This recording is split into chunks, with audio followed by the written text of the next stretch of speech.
Yeah, that's what I was looking for. Okay. Hi, everybody. Hi, Liz. How are you this morning?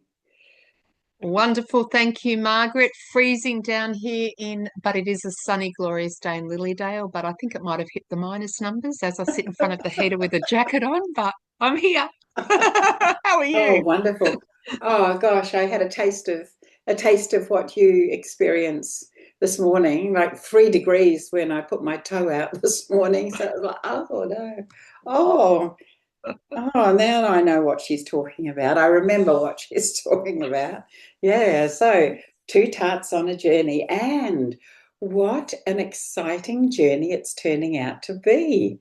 Um, we, I'll just tell everybody, we had a quick chat last week, and it, After not connecting for a few after weeks, not connecting for, yeah. yeah, at least two and 3 weeks, and so funny. You started talking about Egypt My upcoming retreat. and your upcoming retreat in Egypt, and I'm just gobsmacked because I'm trying to get the words out. But yeah, but we're going to Egypt too.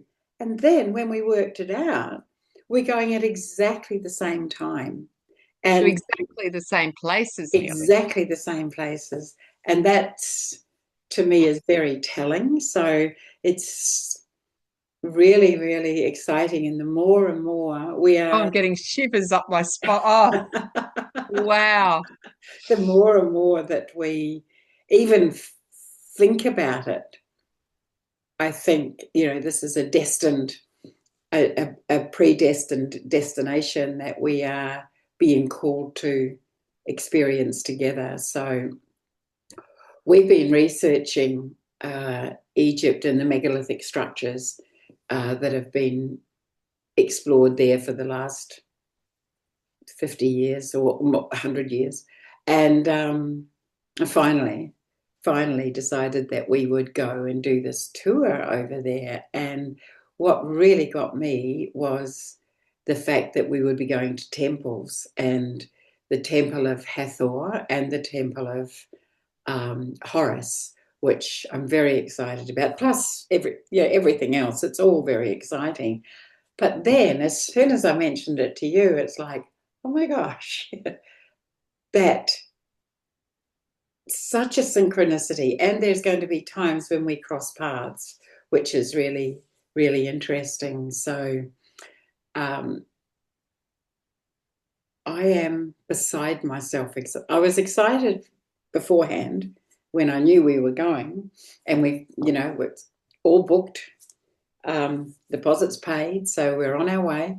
Um, but then, just hearing you going, oh, we're going to be doing a ceremony there, and it's, yeah, very, very exciting. So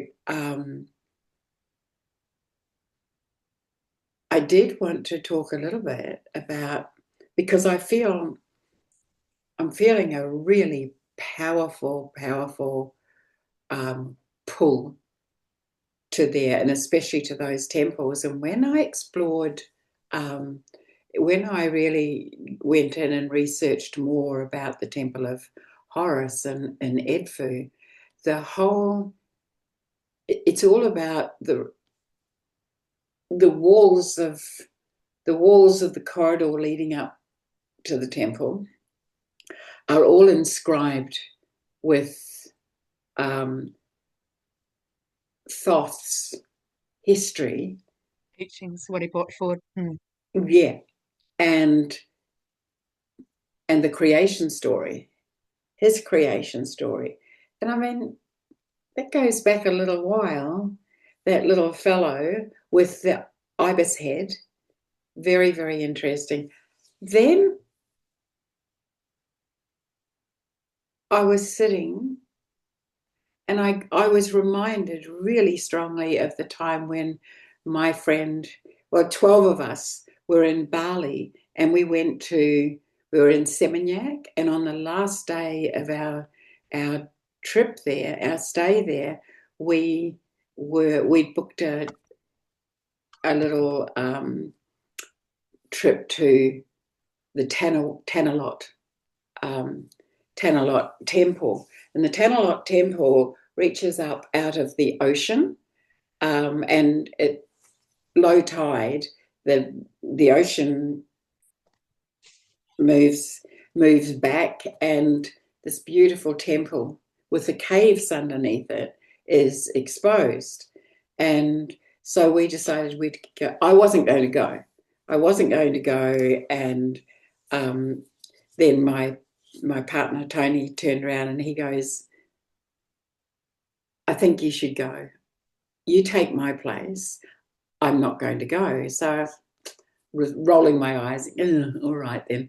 So we went, and as soon as we got there and we were walking around the headlands to the temple, we started losing the other people in our little tour, because there were so many pilgrims going, walking around this headland. So by the time we got onto the rocks in front of the temple, there was just two of us, and it was my neighbour Maria Marshall, and I. And we were standing there, and Maria was jumping up and down and saying that her new camera wouldn't work. And I just, I said, look, it's all right. Look, we'll take this moment, and we'll just forget cameras, anything else. I've got my iPad, I can take photos. So let's just stand here. And so we just stood, and we were absolutely silent, and we looked up, and in that moment, as we looked up on the castle facade, we looked up and this blue light appeared, and it was a brilliant blue. It wasn't blue, sorry, it was green. It was a brilliant emerald green, and it stretched the full length of the full height of the temple. And God, I'm sitting there, and so I'm standing there and I'm nudging her and going, can you see that? Because I see things all the time. So it was, I just thought, and I'd often thought, do I just dream this stuff? Do I just hallucinate this stuff, or is it real? And she's going, oh, that green light. And I said, yeah. Then as we looked in this beautiful big oblong light that was just shimmering out of this facade, this white figure came in. It was like a cross, and it was iridescent white. Anyway, and I'm going, are you looking at that? Anyway, and she's going, yeah. Then right beside it, there was a brilliant pink. It was about this pink. So it was a pink light came, and the same thing, the white figure came in the center of it. And then the next one came, it was gold. And this was taking up the whole of the facade of this temple up on these beautiful caves. So anyway, there was a gold one, and then there was a blue one. So I knew, and I really wasn't into angels or anything at that time. I used to kind of poo-poo them a little bit. And this was in 2011. So we're looking up here, and we were absolutely in awe. And then, so I knew that the first one was Archangel Raphael. The next one was Archangel Shamuel. The next one was Archangel Gabriel. The next one was Archangel Michael. And I mean, that just came out of my mouth. I didn't know it. I'd never heard of Shamuel before. Anyway, and then right in the kind of curve of Michael's neck, there just shone this light, and it just got stronger and stronger, and it was beautiful. It was pale blue and pink, and then it took the form of this veil, and I just knew it was Mother Mary. So, and then the most beautiful face. It was just amazing. So that's when my friend, Maria just dropped to her knees, and she said, "Oh, holy mother," she's Irish. "Holy Mother of God," she goes, "if only my mammy were here." So anyway, we just stopped. So I started taking photos, and then we started kind of following these, because up in the sky there were all of these orbs. There were thousands and thousands of them, and they were all coming towards this temple. And as they were, and they were the exact colors of the angels, no other colors, just these. So these angels then started moving down over the cliff face and down, and then they were moving in amongst the people. It was the most profound thing I think I've ever seen in my life.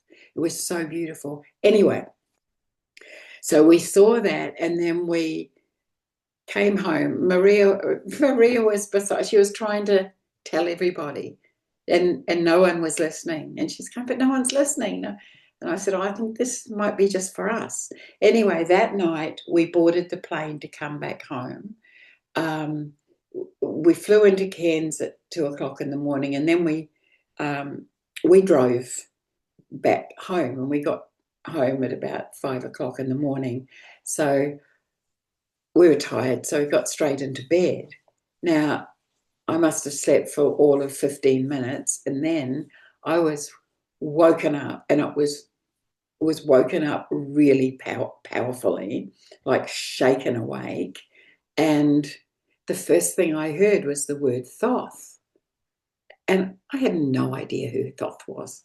So that was fine. And then I got told that I was to run the next Saturday, that I was to run a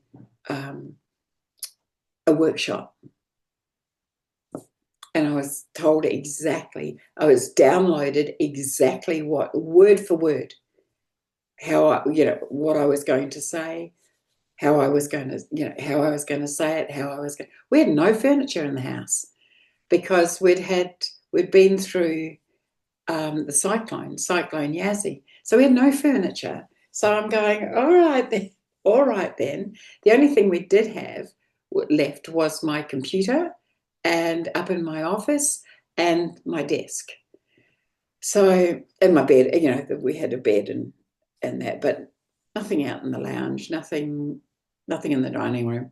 So I just thought, okay. And I was told to get up, to write this down, and to go and organize, turn the computer on and organize this workshop. So, all right then. So I got up and I walked to my desk in my office, and on my office desk, and I leave, when we go away, I leave everything clear. There's nothing anywhere. So I looked on the desk, and on my desk were 4 oracle cards, and they were turned upside down. And I thought, what on earth are they doing? What on earth are they doing? Who left them here? So anyway, I turned the first one over, and the word that I saw was Thoth. So I thought, okay. And anyway, so big, long story short, we had the workshop. I was told there were going to be 12 people there. I was told just to organise it and not to worry about anything. So I organised it. I put it out, I think, on Facebook. I had 16 people within a day had booked in. So I thought, oh, that's all right. I didn't do anything else, because the Saturday was, I think this was Wednesday. So I didn't have time to organise anything. So I just thought, okay, if they'll come. The neighbours were going to bring me some chairs and some yoga mats. And then I just didn't even think about it again. And then when the people started arriving, we all sat in circle, and I was telling them about the fact that it was Mother Mary had come, and told me about this workshop that I had to run. And I was giggling because I said, she said there was going to be 12, and I said, there's 16. So, and then the little girl who I'd never met beside me was sitting there, and she said, have you actually counted how many of us there are? And I said, no, I haven't. She said, there's 12 of us.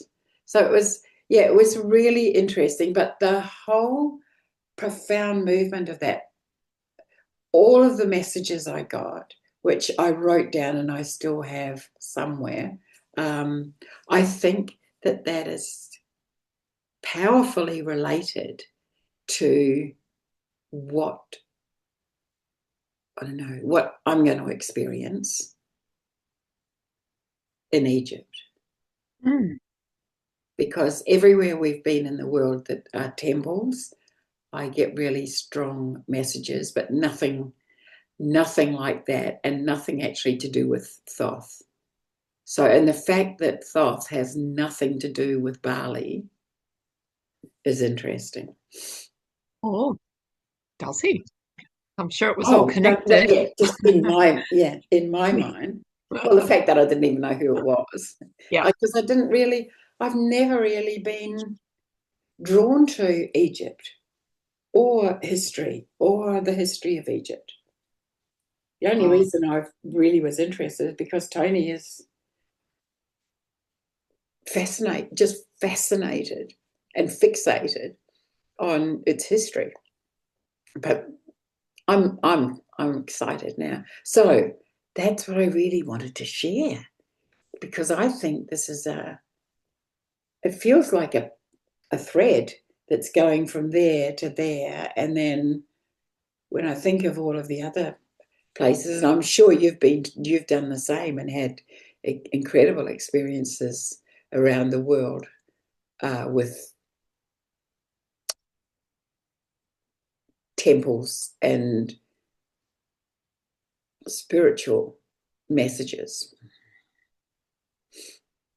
Yeah, in some places, but nothing like this. I think that, just the sheer magnitude of this journey since 2020, and my journey started off with Mother Mary, and the ascents, and that's coming through very strongly again now, which will take me to Glastonbury next year. I already know that I'm there as well.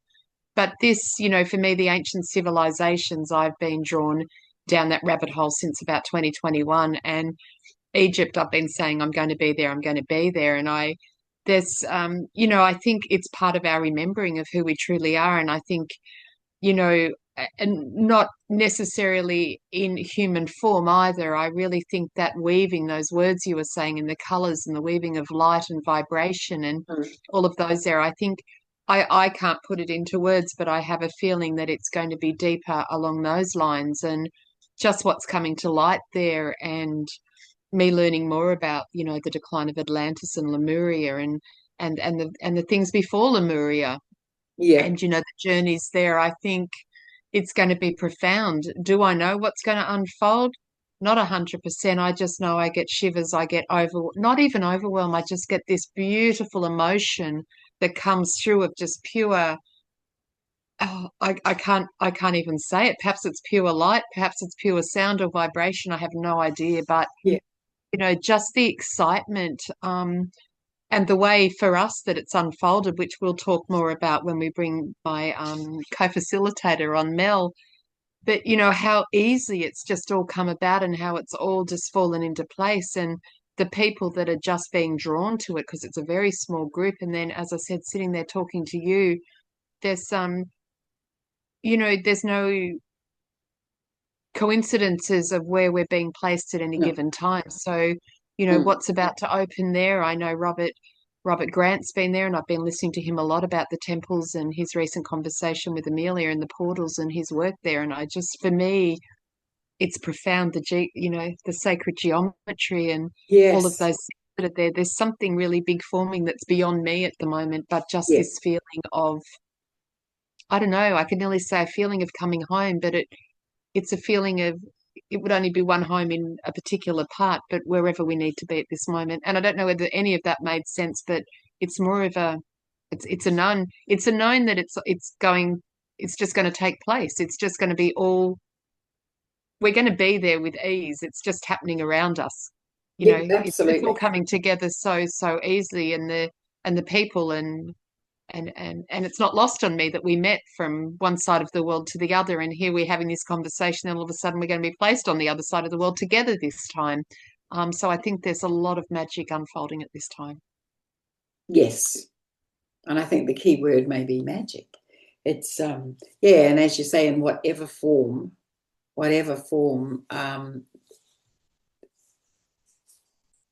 it takes, it'll be so yeah, it'll be so profound and so interesting. But yeah, when we came back from Bali to our property up north, I'd already been told in 2005, I'd already been told that where we were building, the first thing I was told, because we were clearing all the land, for, to build the house, and I had a woman over who I used to meditate with for, very often, and she was very feet on the ground, just no nonsense. And when she came to me originally, she just started, she just said to me, there's a few things I want to understand about myself and my son. But she said, don't you take me into meditation. She said, I don't want any of that nonsense. And I said, okay, that's fine. She ended up just bringing through so many profound messages, and for years. And so for years she said, I'd tell her what she told me, and it was all about, oh my God, the very first time that she came to me. Oh, that's so funny. The very first time she actually took a day off work, which she never did. She came, and and we were just sitting there, and I just suggested that we would, I'd help her to relax and to single focus her mind, which we did. And then the next thing, oh, I forgot. She said, I'm looking down through the clouds. And she said, I don't know what I'm doing, but she said, I can very clearly see I'm looking down through a gap in the clouds. And she said, I'm looking at Egypt. Okay. And then she said, I'm looking at pyramids. And she said, there are a lot of pyramids. And she said, but the Nile's not there anymore. So I said, okay. And I said, would you just like to just hold a question in your mind and just ask where the Nile is? Anyway, so she goes, this silent voice is telling me that the Nile is in the next dimension. Okay, all right, so that's right. And then we went down into these pyramids and we explored. Oh my gosh, we explored those. So that was the beginning of my journey with her. And through I think it was 10 years I worked with her consistently on a weekly basis. And I've got books written of what she has brought through. But that was, I've forgotten all about that Egypt little thing. And then,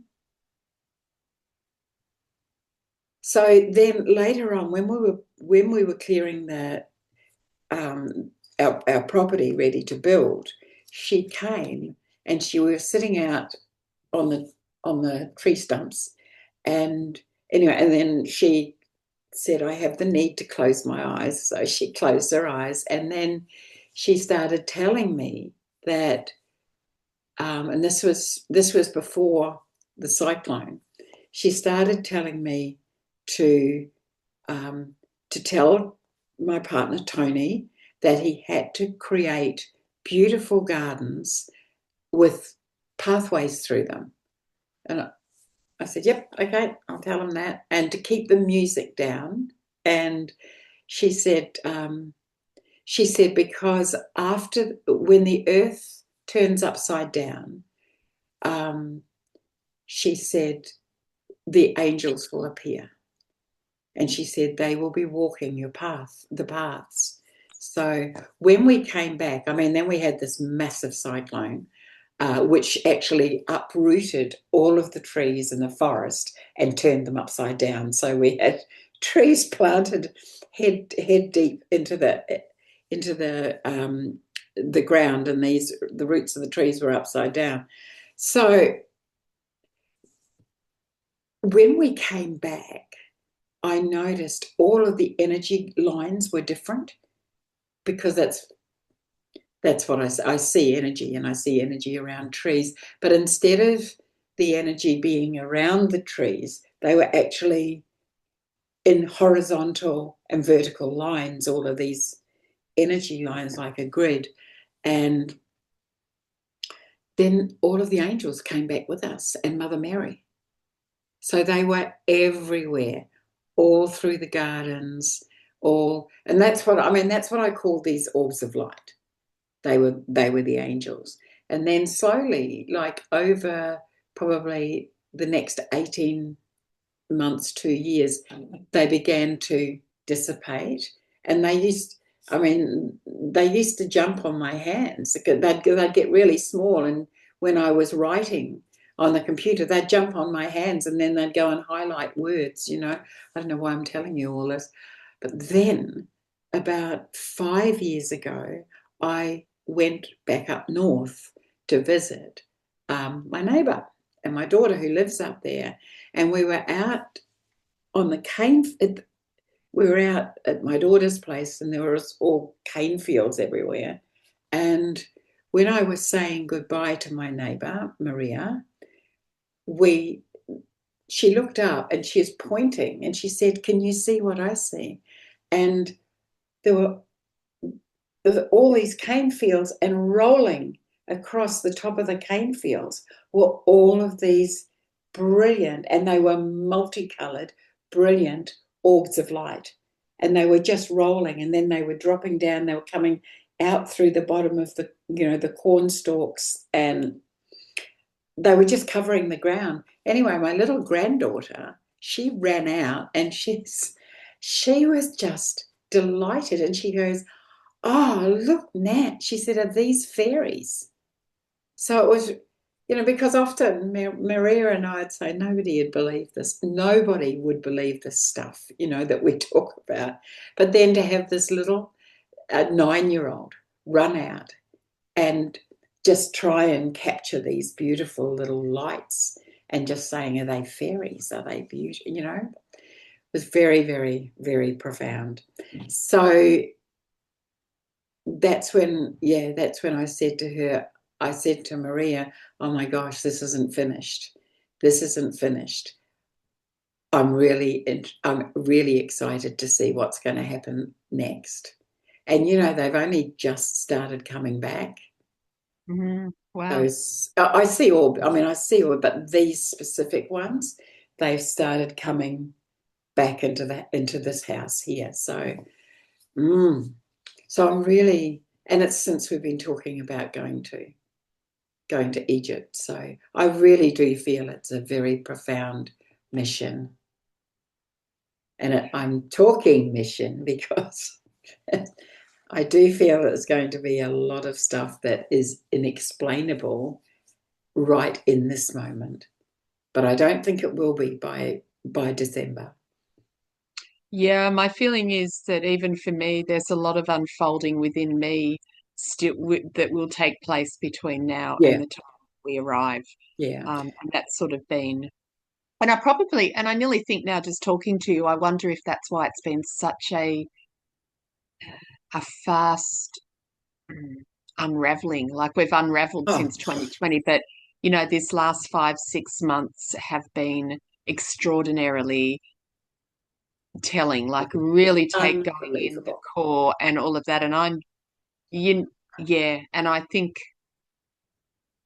yeah, just the depth of what's to come, possibly not so much of what we've just been through in the last 5 to 6 months, but nearly now, integrating that Mm. and whatever that means in Yeah, moving forward to step into Egypt. There's something magical going to be happening to release whatever needs to go now, but to come in to yeah. nearly an alignment that is ready for me, and I guess for all of us that are going Yeah, there to yeah, receive and absolutely. remember. And it'll certainly, yeah, I do feel as if it's this preparation, and I mean everything is unfolding so quickly, and I mean that's for me. It's not just in this part of my life, but in Everything. every other part. Yeah. It's just bang, bang, bang, and it's almost as if I'm watching miracles take place. It's just unbelievable. I shouldn't. I've got to stop saying unbelievable because it's amazing what's unfolding and so rapidly. Just boom, boom, boom, boom. Yeah, I guess I'm nearly standing there with you saying that, and it's just nearly an acceptance now that it's an expected, like there we were talking before, and I mean there isn't an overwhelm. It's like, oh, that just is, yeah, that yeah, that's Yeah, about it. It just seems whatever's taking place is just seems, I don't know that you can normalize it, but it just seems that that's exactly what's, I can't even put it into words, but I hate to say that, but it just feels like it. natural. Yeah, it's natural. There isn't anything other than, even if it's bizarre for somebody else, for me, you can just look at it and go, Yeah, oh, yeah, well, I'd expect, yeah, that's about right. yeah, Or, you know, yeah, yeah. It's there a doesn't real. seem, yeah. For me, it's like a melding of worlds. You know, Oh, it's very, very exciting. Anyway, look, mm, I have to go, and I know you've got sheep to feed. Um, oh I do. my And it's goodness. looking mighty cold and icy out there, but I've lit the fire, so I'll come back and warm myself as I run around the paddocks. Oh Nothing gosh. like waking you up for the day. It's pretty, I think I said once before, I was out the other day and it was cold and I just had the biggest smile on my face and I couldn't feel my face, but just the simplicity of this, everything to get me to this place of, and not having to be anything or any expectation of myself, but this was just such a joyful, simple time. And I feel like that's what we're stepping back into with such profound. Yeah, yeah, and it's ease, isn't it? I mean, I know, even though, like it was saying, things are happening so quickly, it's effortless. It's not, yeah, it's, I don't know, just Not so really, sure about effortless, but it is becoming. I think the thing is that there's more of us and we can sit and have these conversations. And I think the soul tribe is coming where we can actually nearly normalize what we're doing so we're not feeling like we're the unusual ones anymore. For me, that the life is, this is what it is, and for me, anything else other than this container yeah, seems unusual. And I think that ease is coming with the people that are coming yes, into that circle of containment. yeah. And that's happening very quickly as Oh God, well. I like that circle of containment. That's really good. Okay, my lovely. So Yeah. lovely to talk with you. Sorry, I've really dominated that conversation, but it came to me so profoundly that I felt as if I had to speak it. Well, I'm just going to say that we will be next together very, very shortly, bringing my Yes, beautiful collaborator and friend, Milk Yoga, in for a yes. conversation and also a discussion on where she has, well, what her journey has been and where she's at, and also our upcoming trip to Egypt as well, a little bit more light on that. So, very much looking forward to talking with you again and having Mel Oh, it'll be alongside us. lovely. So, It will be lovely. yeah. I really look forward to meeting her. Beautiful. All right. Well, you have a magical day because that's all there is now. Yes, indeed. Okay. Okay, done. Bye. Bye, Bye. everyone.